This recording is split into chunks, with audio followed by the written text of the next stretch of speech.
Welcome to the Encore Audio Archives YouTube channel. I'm Taper Dave, and this is my channel. I've uploaded hundreds of talks here that I've recorded at meetings in West LA, and I've also recorded conventions starting in 2013. I've got a bunch of those up. And Walt and Mary Murray, the original owners of Encore Audio Archives, started the company in the 80s, and Walt recorded Joe and Charlie's and a bunch of stuff down in Vista, California. My sobriety date is June 20th of 1994.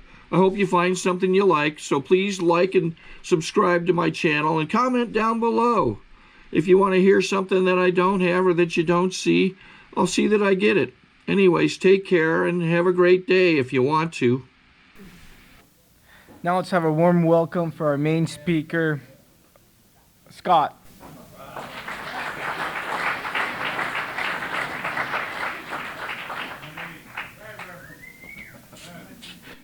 Killing me.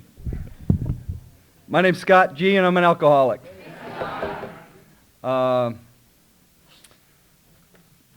Old-timer. I'm going to talk a lot about old-timers tonight because they've helped me. And an old-timer told me once, before you're getting ready to speak, remember never to let the truth get in the way of a good story. So we'll see what happens here. No, actually, I went at the break, and a guy who's very dear to me, one of my grand sponsors, said, before you speak, go ask God for some help and to give you some words. So that's what I just did, and again, let's see what happens. It's an honor and a privilege to speak at a meeting of Alcoholics Anonymous, and a lot of newcomers here, and one thing, I'd like you to act as if what we say around here is true, just for a little while, and maybe you'll catch this disease and find out what we have found out. I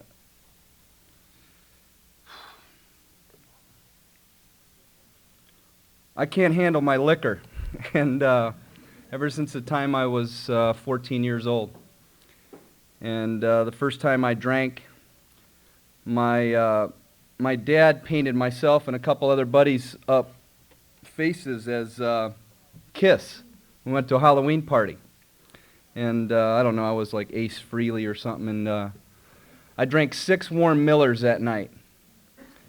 And that night I'd always been afraid of girls, and I was always afraid of guys who were bigger than me. That night I was making out with the prettiest cheerleader and got in a fight with the biggest guy at the party. And I loved what alcohol did for me because I didn't have any fear whatsoever.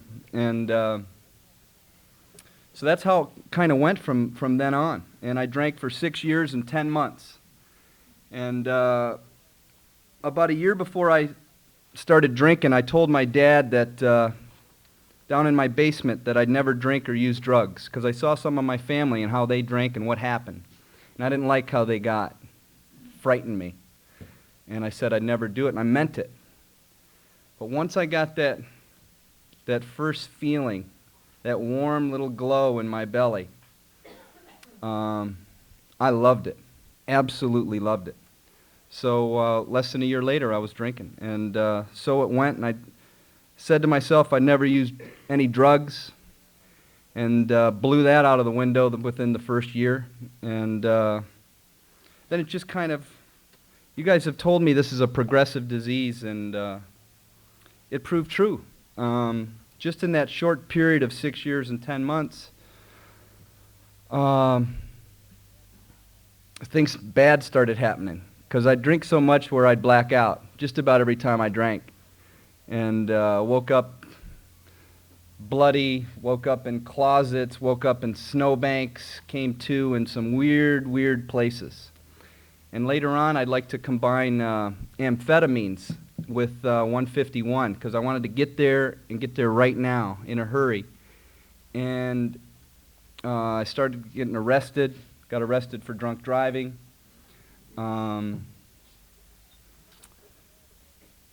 Some bad things happened. But I never really kind of correlated that alcohol was the common denominator. And in all the trouble I've ever been in, alcohol was a common denominator, in hindsight. But at the time, you know, it was just kind of, I don't know, bad luck or whatever. And people were out to get me. You owed me. People owed me. And that was kind of my attitude. And a friend of mine wrote a song. He says, I got 21 years of age, headed for a foreign land. I got a lot to learn, and yet I know it all. And that was me. I knew I didn't know it all, but I did know it all. And then I come to find out I didn't know anything. Cut to the chase, my last blackout, I started drinking in the afternoon and started smoking dope and took some amphetamines, and I went to my best friend's first time playing music at and where he got paid to play music at a little bar in East Lansing, Michigan. And I went to it. I kind of remember him doing it, and then I blacked out during this little performance and embarrassed him, embarrassed myself, just made an ass of mine. And that's what happened. I'd be kind of the life of the party, and then I'd turn.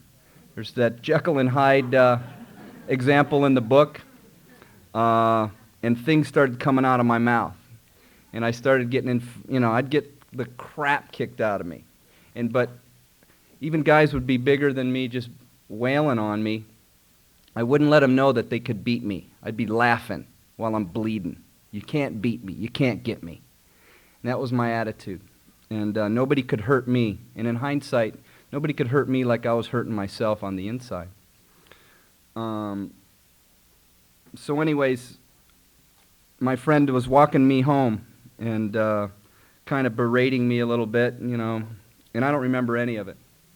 And I snapped, and I knocked him out, and I tried to choke him to death. And he got up, and I found this out later, and he went back to the apartment. At the time, I was paying $45 a month living in this just crap house. And I was selling pot and getting drunk every night, going to school. And so he was worried about me that night. And this is my best friend from 10th grade who got me out of a lot of scrapes. And I was 20 years old. And they came out and looked for me about 3 hours later, and I was naked on the front lawn of the state police post main building.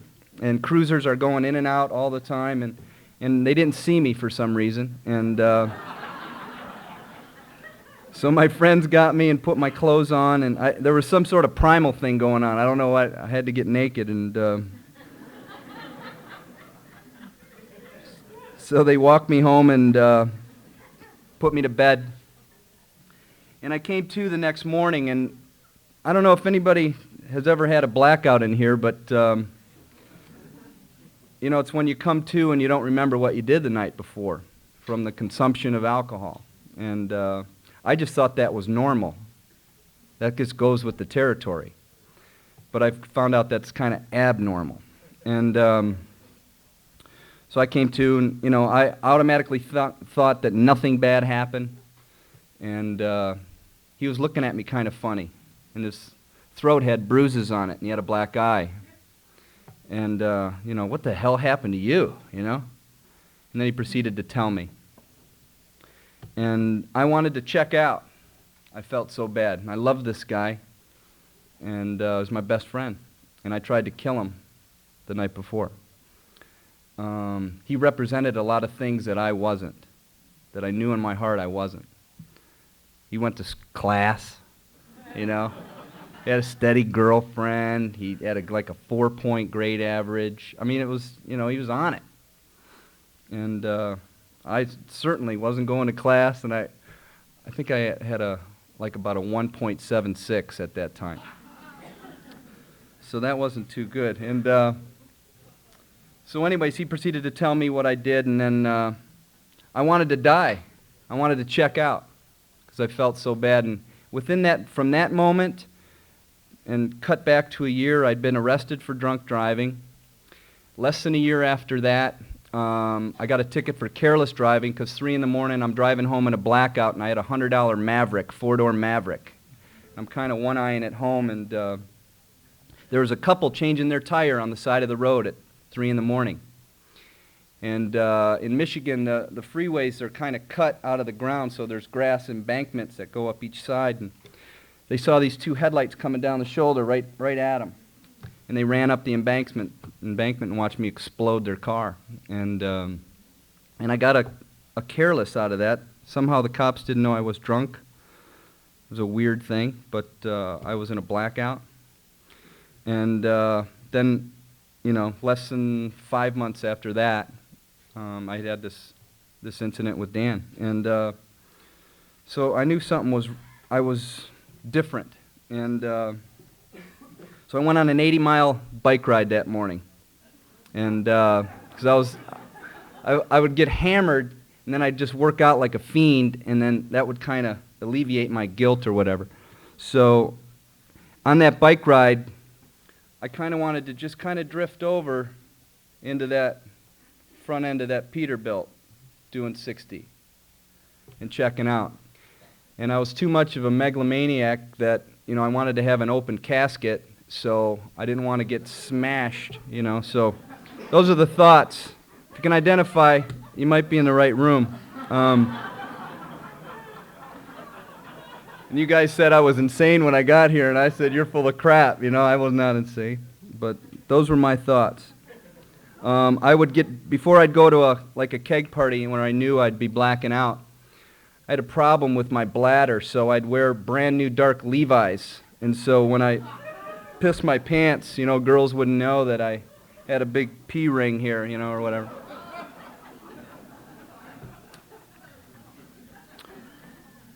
My keen alcoholic mind.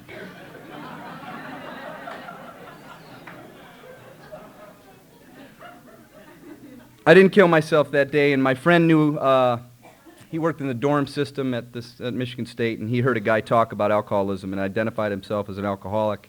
Called this guy called me, and if anybody ever questioned me about my drinking or drugging, I said, take it down the road. Go talk to John. He's got a problem. Get out of my face. I don't have a problem. And I found out I have a disease of denial. And but anyways, that's how and they thought I'd react the same way. But I wanted to hear what this guy said. And so he had made an appointment to see me on that following Friday. And that week I didn't drink. And the night before he was coming over, I drank a dark Lowenbrau. And it was a weird kind of spooky moment, but I knew that was going to be my last drink. And I can see it and I can taste it and I know what it looks like. And they said if you can't remember your last drink, you're doomed to repeat it. So I remember that beer. And the next night he came over, and his name was Pat M. And Pat M. and Ken G. came over and talked to me. Pat M. was a grad student, and Ken G. was a veterinary doctor who taught at Michigan State. And I didn't know these guys from borscht, and they sat and talked to me for 2 hours, and they identified themselves as alcoholics. They said they have a disease. And I found myself going like this a lot when they were talking. Yeah, I've done that, or yeah, I peed my pants and threw up and blacked out, and I'm Irish Catholic, and yeah, I went to Catholic school, and I'm going like this a lot. So that was like at 5:30, and then at 7:30 they took me over to a church basement in St. John's Parish. And that was on August 20th, 1982. And I've been sober ever since. And what's gone on over 16 years and some months has been an absolute adventure. First speaker talked about that. Whatever you can conceive in your mind, if you're new here tonight, it goes over the top. And I'm no Pollyanna, sap kind of guy. It's just that's how it's panned out. Went to that meeting and then went to another meeting the next day, and then I started meeting some guys. And and as a newcomer, I was like this guy. I was like, you guys were talking to me and I'm smiling. A guy'd corner me in the corner, and say, you got to do this, you got to do that. And I'm smiling at him, nodding my head, thinking all in the inside, what a jerk! This guy's an ass, get out of my face. That's what I'm thinking, but I'm smiling and going like this, I got more money than you, and all this stuff. Which I didn't have crap, but all these thoughts, I was better than. And then you guys told me to identify, don't compare. And so I started doing that. And then I went to this stag meeting on that Tuesday night and heard a guy talk named Brownie from South Bend. Black guy who was a janitor. And it was proved to be his last talk, and he was, I think, 36 years sober. Went down to South Bend and died shortly thereafter, but I got to hear him speak. And I saw something in his eyes that I wanted. And in hindsight, what that is, and what he had, and what all you have, is, you got the light of God in your eyes. And that's what I wanted. I wanted something bigger than what I had. I was empty and tried to fill it with a lot of stuff. Kind of a side note, Brownie had the biggest funeral in South Bend history. Little janitor. And because he helped a lot of guys, a lot of people. So anyway, I started, it was suggested that night that I clean up some ashtrays. And I hate smoking, and it's like the worst job, but I cleaned up ashtrays. And I said, why do I got to clean up ashtrays? What is that going to do about my drinking? What does that have? It has nothing to do with me blacking out. I said, I understand. There's some ashtrays right over there, kid, Well, I got sober. Guys were Oldsmobile line workers and guys who worked at the university. And it was my home group was called the Dignitary Sympathy Group. There's no dignitaries, and there's definitely no sympathy. They said, kid, if you want any sympathy, look it up in the dictionary. It's right there between shit and syphilis, right in that middle there.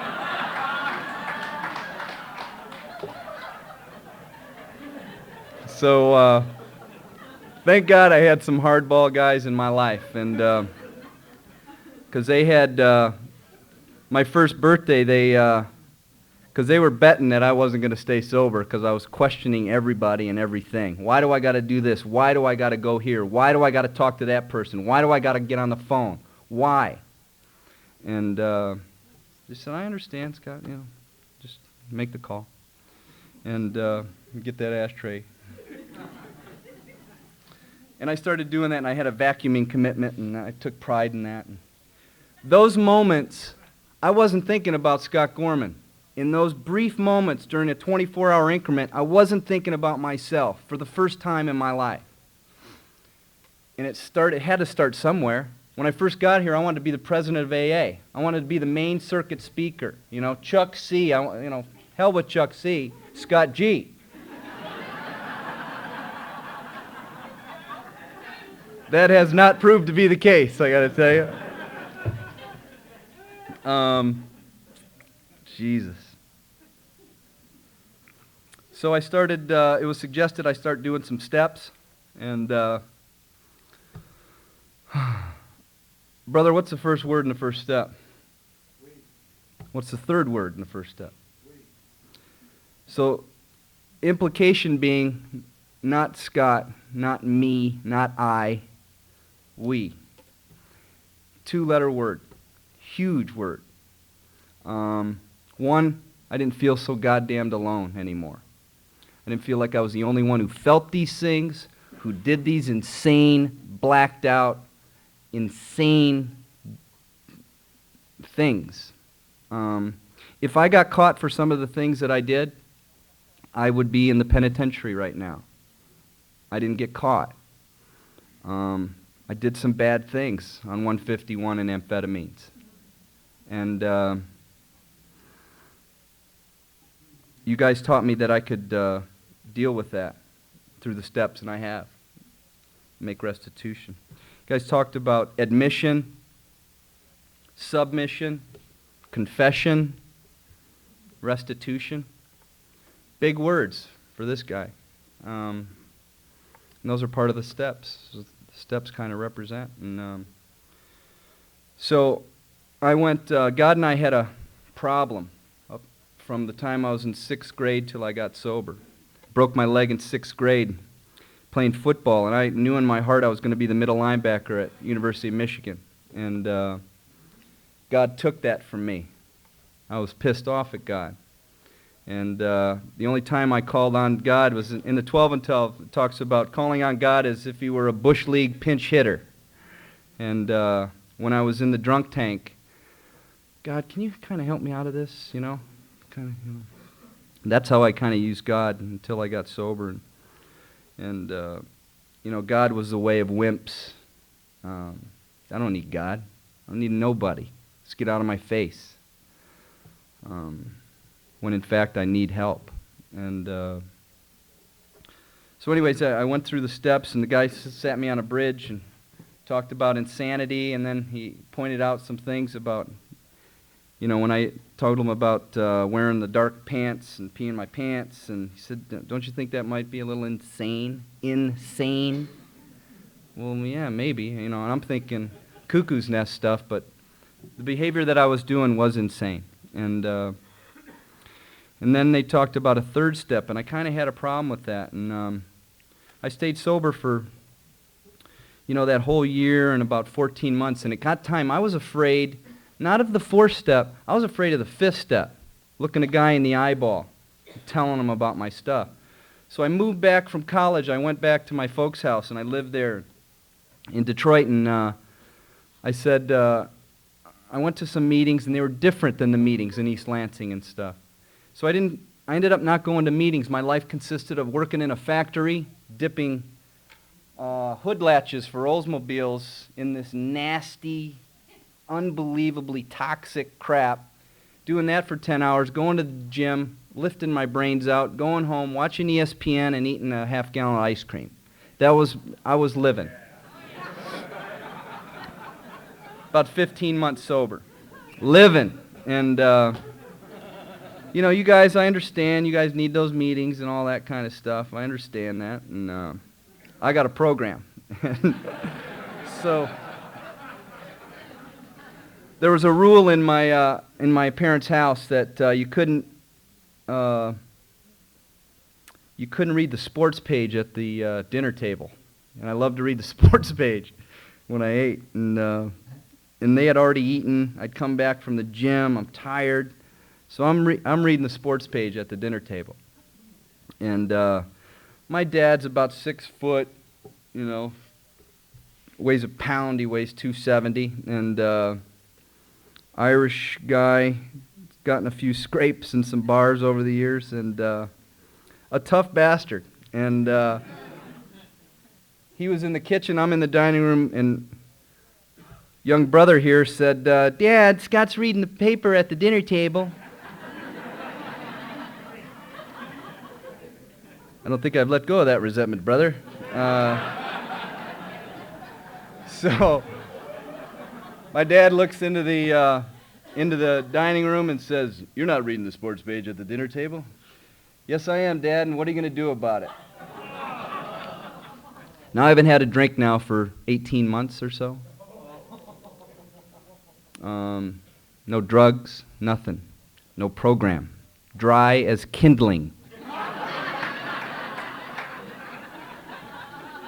My dad was like Carl Lewis from the kitchen into the dining room.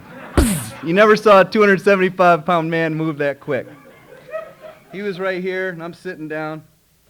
And I never raised a hand at my dad. I wanted to, but I never raised a hand to my dad. And that, what happened after that was I got up and I blacked out. And I choked him. I got this thing about choking. And we got in a violent domestically ugly brawl. Broke furniture, put holes in the dining room wall. My brother and my sister and my mom are on my back trying to pull me off.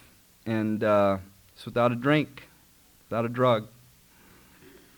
And it stopped. My dad had a big ceramic dog bowl in his hand, and he kind of always felt a little dirty. And a side note, he said, if you ever want to raise your hand against me, I want you to train for the whole week prior to that. And how you do that is you go into a phone booth with a bobcat, because that's exactly how I'm going to be with you. So, and that kind of proved to be the case that day. And so he had this bowl, and he had it, and he was going to crack me in the face with it. And somehow my mom got him to stop. And it was February in Michigan. It was about 3 degrees, and I went outside, and the only injuries I had were 10 nail marks down my back from my mom trying to get me off my dad. Without a drink, without a drug, 18 months. And I sat outside and I sobbed for an hour in that cold, didn't even feel the cold. And the next day in the gym, I heard some buzzwords. This guy's lifting weights, something like Easy Does It comes out or something, and I kind of went over and talked to him.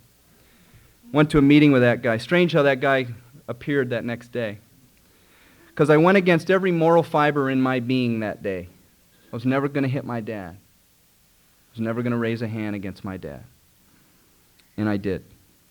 And that was a low moment for me. Without a drink, without a drug, 18 months. So I started going to meetings that night, and I had not done a third step. So I did a third step about a week later with this guy named Clarence B., who was about 6'5", 310. This black guy wore a bowler, great suits, but he drove like an 82 K car, which is as big as this podium. So this huge man poured into this little K car. You did a third step? No. Give me your hands. I looked at him kind of weird, and gave him my hands, and said, repeat after me, and God, I offer myself to thee to build with me and do. And I repeated the words of the third step. And moment of clarity. Front seat of a Dodge K car, 310-pound black man. Started doing my fourth step. Moved back to East Lansing. Got involved in the group again. Sat out on a farm in Holt, Michigan. And I said to this man, did my fifth step. And I said this particular heinous thing that I did. And he starts laughing. And I said, I don't really particularly find this too funny. And he starts laughing harder. And I said, I mean it. And then he starts laughing harder. And then he proceeded to tell me about his heinous incidents that were way worse than mine. I'm like, whoa, and that's how it works in AA. This man shared with me. He shared with me. And I went through the steps. And my life is unbelievable right now. It has been. Old timer told me over at Sarah Retreat here. He said, kid, there's no elevators in AA. You got to take the steps. And I love corny sayings like that. I listen to what the old timers say. I want what they have. And they have some peace of mind. They have a softness about them. I come from an Irish, Catholic, Italian, Teamster, UAW family where there's no surrender. You don't you cry. So you guys told me I have to give up to win here. I have to give up to win. That don't make sense to this alcoholic. But it does today. I give up to win. I want to be with the winners, and I hang out with the winners, and guys who are sober, guys who have what I want. One of the gifts that I've had in my life is my brother has 99 days of sobriety today. And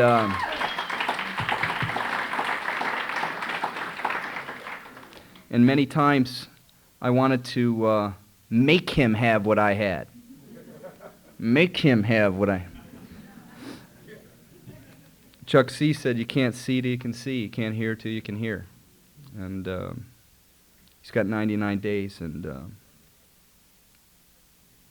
love you, brother. AA works.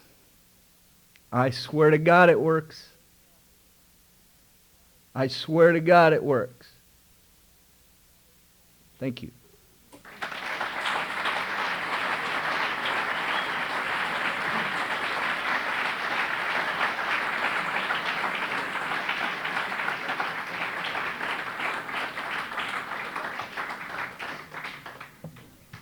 Sorry to interrupt your viewing. Taper Dave here. Just wanted to take a second to ask you to like and subscribe to my channel. Let me know if you like what you're listening. I've got some very good talks here, and this one's a great one. Just curious, do you think this is better than Zoom? Tell me what you think. Okay, this is how I prepare my drone for launching. I like to do it inside the cab of my truck so I'm not standing outside in the weather. To install the joysticks for control, up and down, right and left, powered on. I have an Android phone that I use to connect it to the drone with. And it's actually controlled through the iPhone, through an app. Oops, wrong way. It's actually controlled through the iPhone, or through this Android phone, through the app. It's actually controlled through the Android phone, through an app, and you connect it through this short connection right here.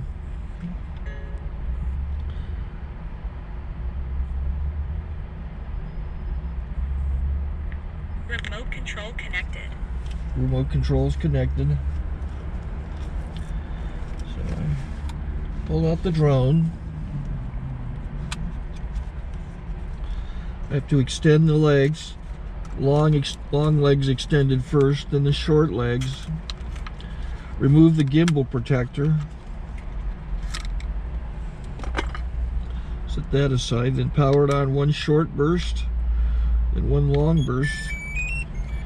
I lay it down. So I have to go to calibrate. So the drone's not connected yet.